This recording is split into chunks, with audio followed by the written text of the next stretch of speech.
Hey gun people! Well shit, I've been wanting to do this damn video. I'm tired of not having my garage, so I had to do this video. So we're going to talk about kind of rappelling, some of the gear, kind of how it's changed from when I used to do it in the military, when it was kind of more used for, and again, I'm not proclaiming to be any type of climbing expert, but hopefully I can kind of see in here. So all I'm going to do is I got some ropes, I got some gear hung out. I'm going to go over some of the things and I'll go over some knots. This will be a multiple series for the rappelling, and I'll just add it into my playlist for knots or useful knots. And some of you guys are going to be like, the hell do I need to buy rappelling? I'm not. Well, the reason why I kind of like rappelling, one, is I think it's kind of, it takes a little bit of knowledge to understand the knots, how they work, how they fail, how to make a rope stronger or weaker, how to use leverage, how to get down from places. Now, again, rappelling, when I was doing it, was more for a tactical situation.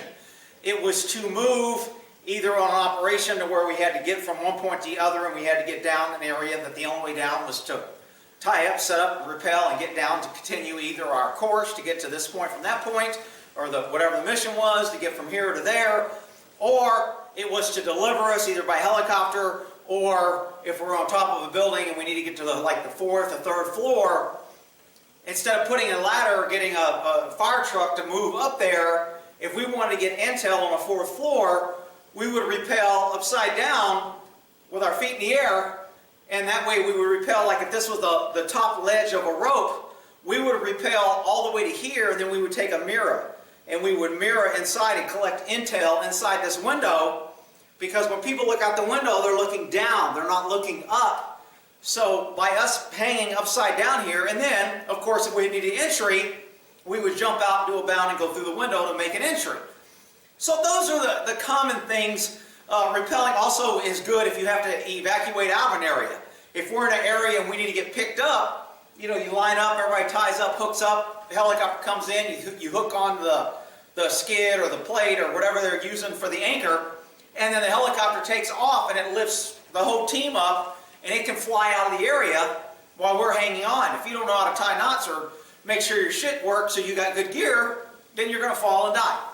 So maybe, and that's my attraction to it, is it's risky, because I'm one of those risky guys. I know everybody wants people safe and me to wear pink and you know, love and reach across the aisle and talk nice and want to hug everything out. But you know what? I was raised at a different time where it was cool to be a guy and to be crazy and do crazy things. So I was always attracted by rappelling. Again, it was risky. It forces you to learn.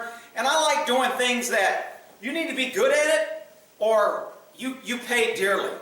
And it's the same way with horses. I always thought horses taught common sense.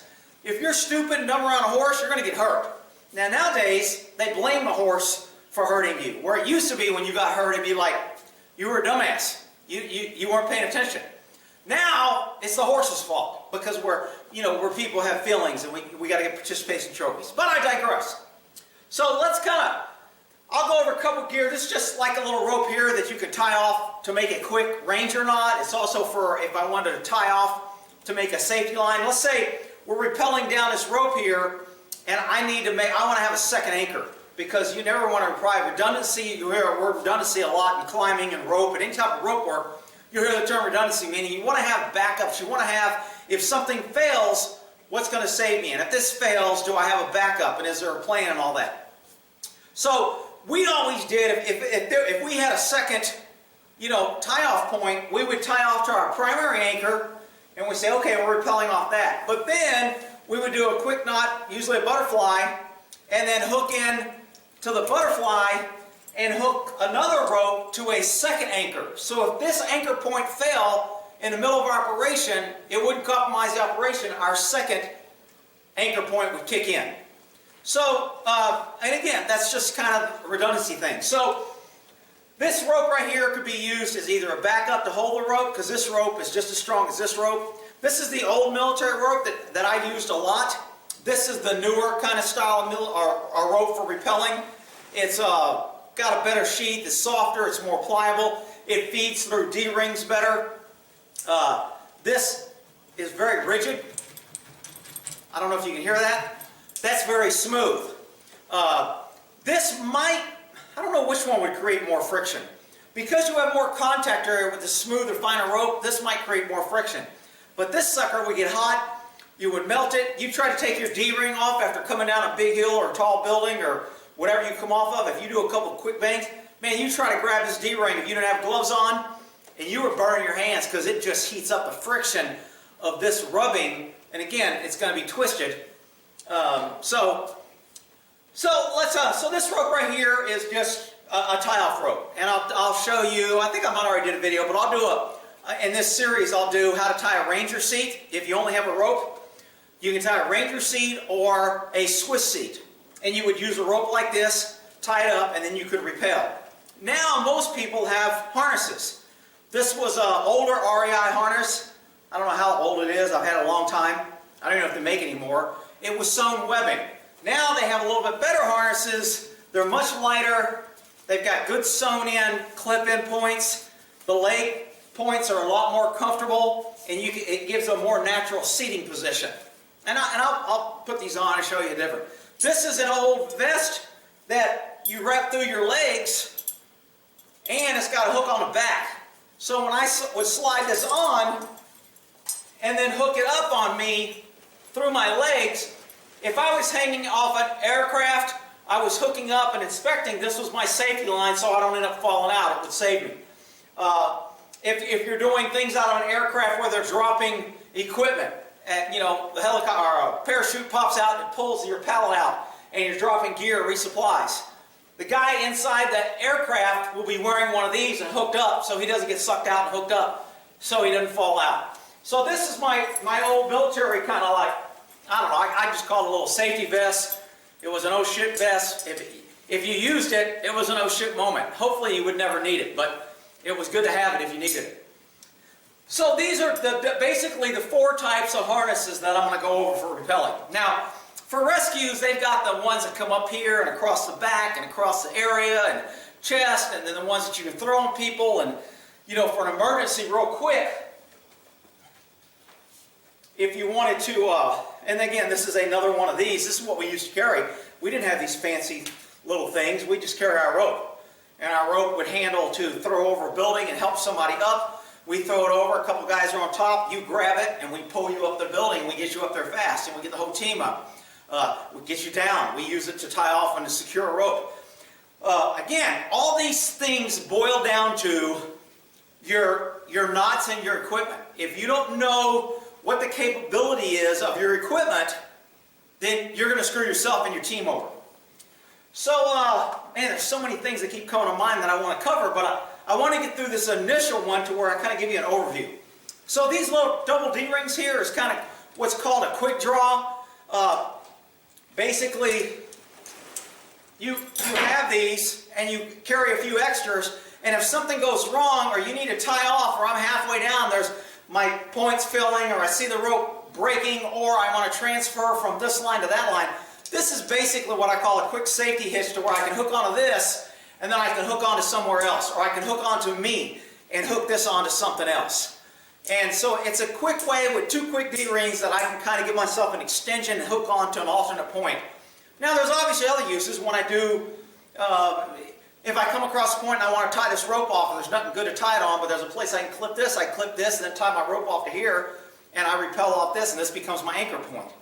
So little quick links, the thing in the middle here is called a D-ring basically. And there's different types of D-rings. This one has a bent face, I think. I forgot what they call the technical term. Because it's bent, I think it makes a little bit wider opening, or it's easier to load when you run a rope across it. It comes across it easier. They have the straight one, like so, and I was going to do D-rings on different ones, so I don't want to get too technical. But anyway, that's called a quick link. Let me move back to my next area. I can't really zoom in, so let me, maybe I'll just zoom in and I'll just explain it this way. That'll keep me out from moving around. So those little cordages and ropes right there are kind of like tie-off safeties. I'll go over a Prusik knot. A Prusik knot is kind of what we call a friction knot. There's a couple different friction knots that you can use to kind of help you when you're either belaying, rappelling, or as a safety line. And I'll go over how we used to use it and how I used it and how they use it now. Next to that, that yellow thing is basically a tie-off. I can wrap that thing, that tow strap there, I think holds 6,000 pounds. So I can wrap that around something, put a D-ring on it, and now I have a tie-off point, as long as I can get that around it. Now, I have short ones and I have long ones. That one's a short one. This one over here is, I want to say 6 foot long, and it has the 2 sewn, and I think it's a 9,000 pounds. So if I can get that wrapped around something, then I can make it into an anchor point by sticking a D-ring right in the middle there, or a ribbon. And I'll get to ribbon here in a second. Let's see, where we're going next. That's a level, that's not supposed to be in there, that's in the back front. There's a little quick link with a little, that's called a swivel. A lot of people will either use those either on a, if you're doing a hammock so your hammock doesn't twist, or if you're hanging off the side of a building and you do what's called a tie-off or a lock, or you get off and you hook into a rock, or you hook into a new anchor point and you're just hanging in a solid area, you can put a D-ring on that and then you can do a complete spin around. You don't have to worry about the rope creating tension and wanting to swing you back. You can reposition. So if I was gathering intel for photography, if I wanted to get in a good position, be able to set up and either take some long-range footage or get a scope and zoom in on something at a distance, this is going to stop me from swinging and moving, because these two things move independently and they don't create any tension. So I have a hook here, then I have a hook here, and now I can go and face any direction I want. So, and again, those have many uses. Right behind that, you see what's called webbing, and I love webbing, man. We used to have the old webbing. This is kind of an old webbing here.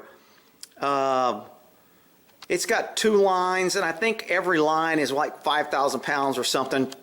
I mean, most webbing is going to be like 3,000 pounds. And normally you don't want to use the weight that you're doing. This rope, I think, is, hell, I don't know. I'd have to look it up. But I'm sure it's well over 2,000 or 3,000 pounds.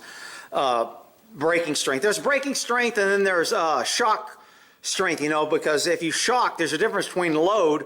I can hang on it.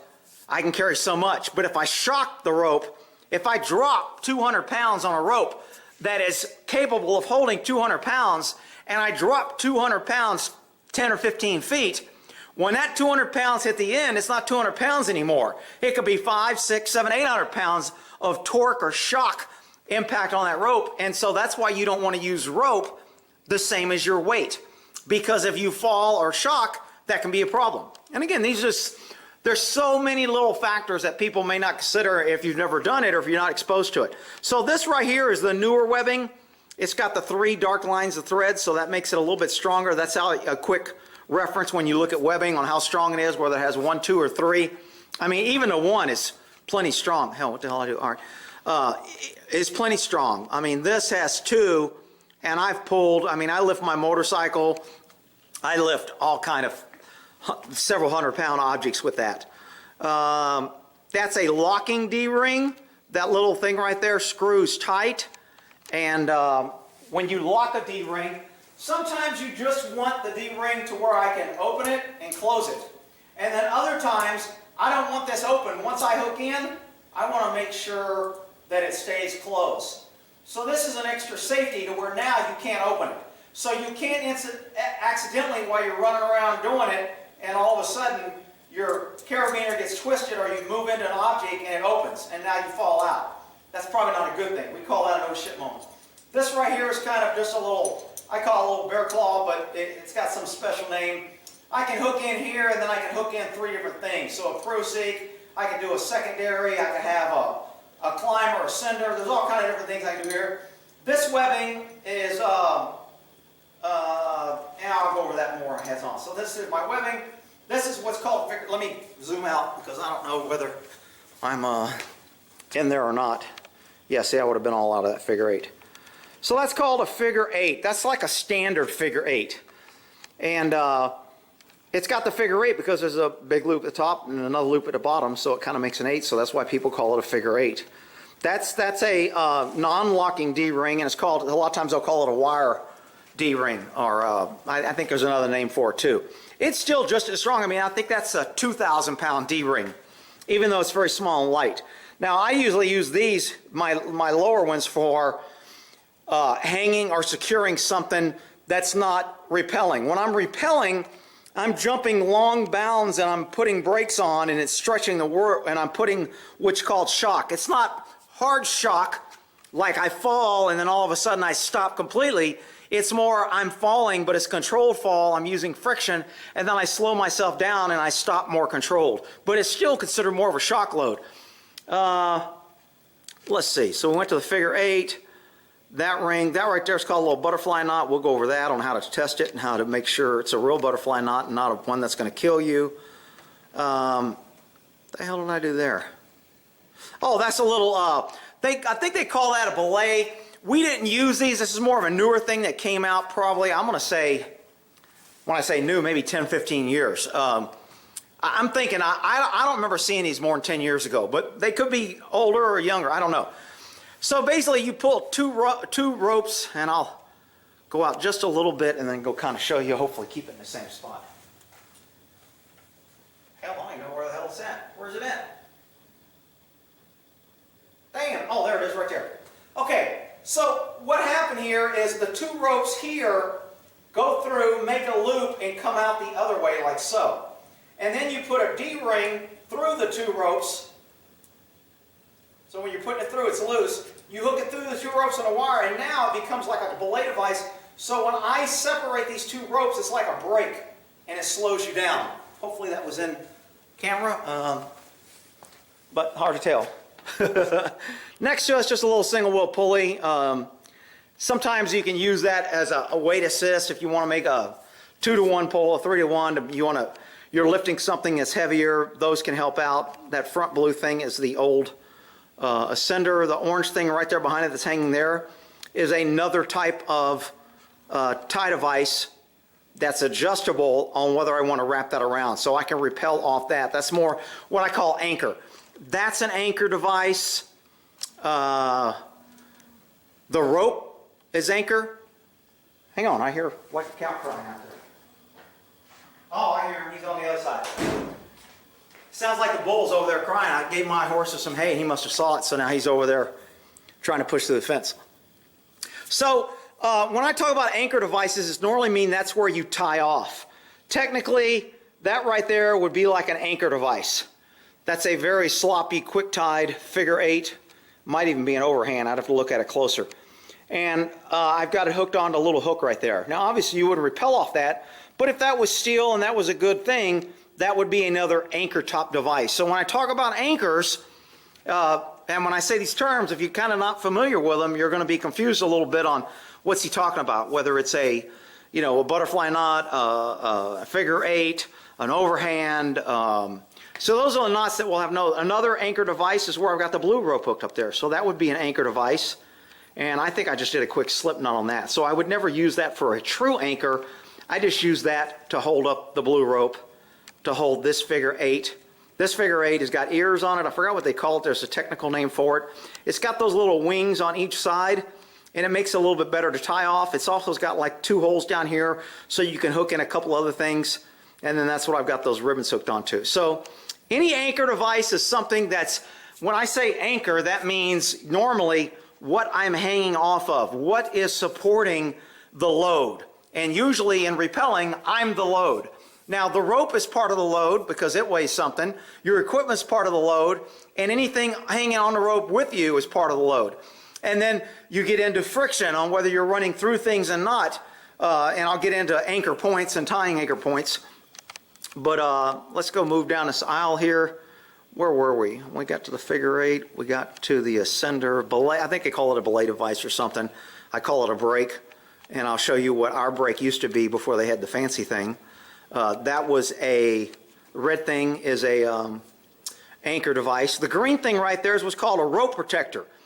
And that is so when you lean your rope over an object, if you're rappelling on something square and you lean this rope over it without a protector, it tends to rub. And as your rope stretches, this is the wall. I'm moving the wall, but this is what your rope does. And it rubs and it'll cause frays, and as it stretches and bounces, it can tear up your rope, and that weakens your rope. So this is just basically a Velcro cover that you put around your rope if I was going over the edge of a building, and I would put this here, and now if it rubbed on the edge, it's rubbing on my protector and it's not a strong rope. Hi, Monkey! Monkey Cat came over. Say hi to YouTubies. Here, show them how to rappel. Put your little paws there. Rappel. Yippee! Hi, Monkey Moke. So that is called a rope protector. Now, when I was driving on the highway the other day, I found, hi, Monkey Moke.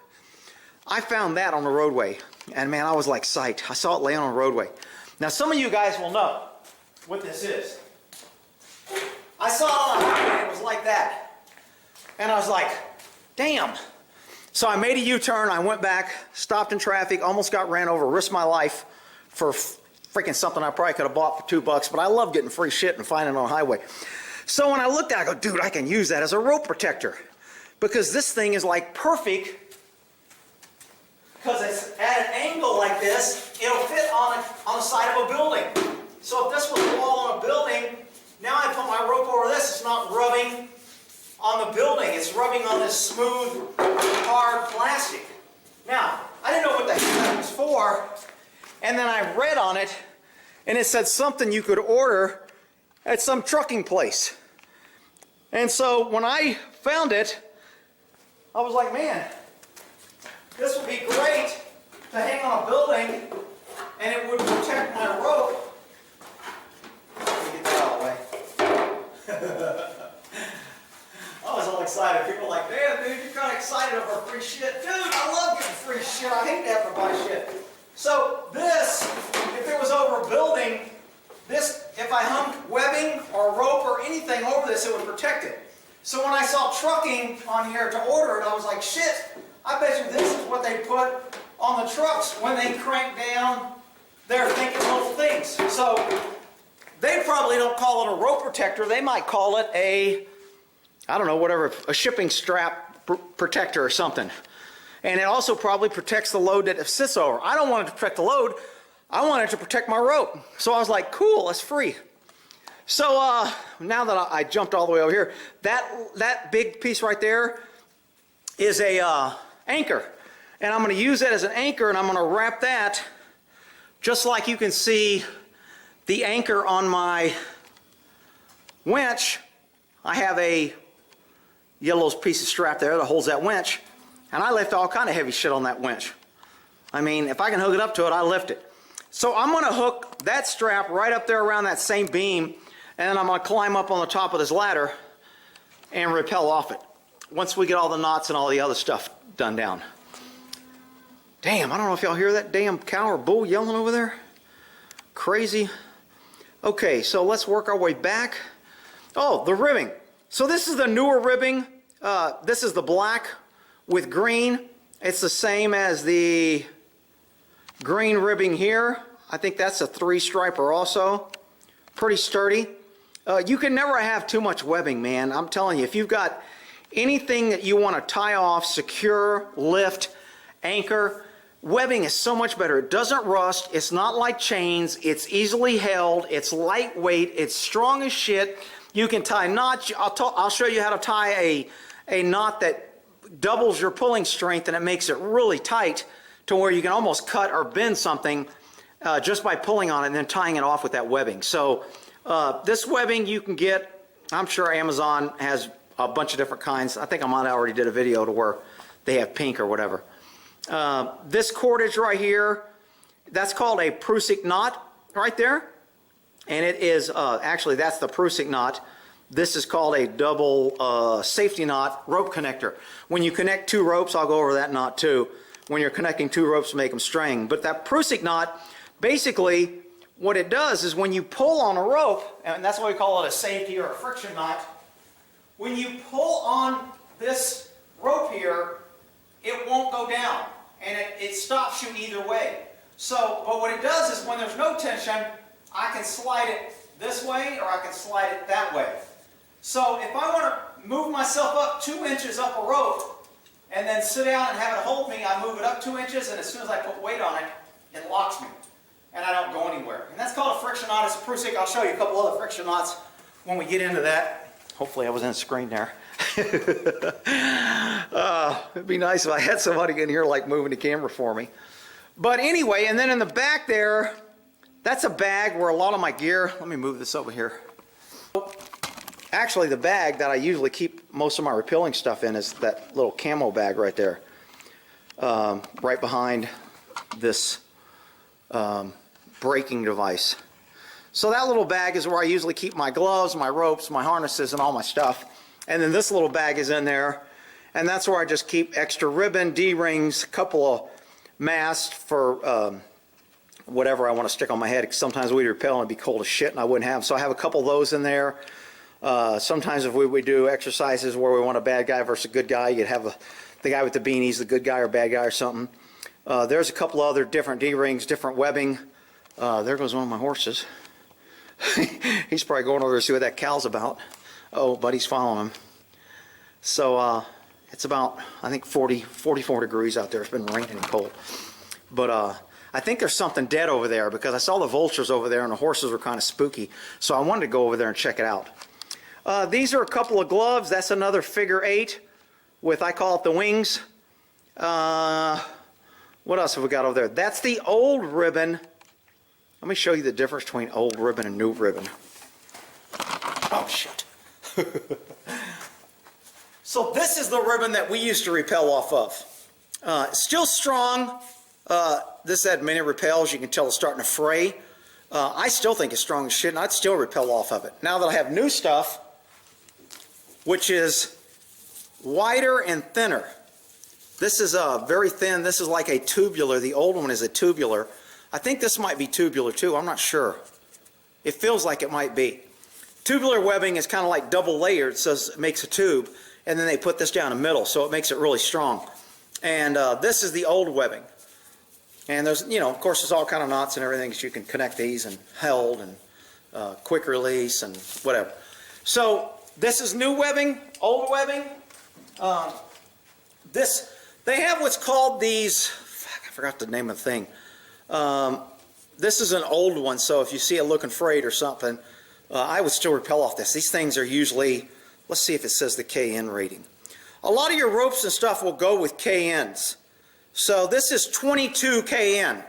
And the way I usually figure out KN is, shit, I even forgot that. Is it kinetic? No. Something. KN, if you look it up, it'll tell you the weight. So this is 22 KN. So this strength, and they usually sew it with these really reinforced high tensile thread multiple times. So they make a loop that I can use for a lot of things. I can hook a D-ring in here and then I can tie myself off. I can loop this and actually hook a D-ring here and wrap this around it and rappel off this. Because this strap is just as strong as if it was a whole piece of ribbon. And 22 KN is going to be, the way I do a quick reference, and it's always low, I go 22, I take the number of KN, I double it, and then I add 2 zeros. So 22 KN, double it, 44 and 2 zeros, this rope is about 4,000, 400, 500, maybe 5,000 pound strength. Let's see what this D-ring is. This D-ring is 25 KN. So this D-ring, because it's 25 KN, you double it, 50, add 2 zeros, it's about 5,000 pounds. It's probably like 5,900, 5,600 pounds. Again, I always, by doubling and adding 2 zeros, it's always lower. So each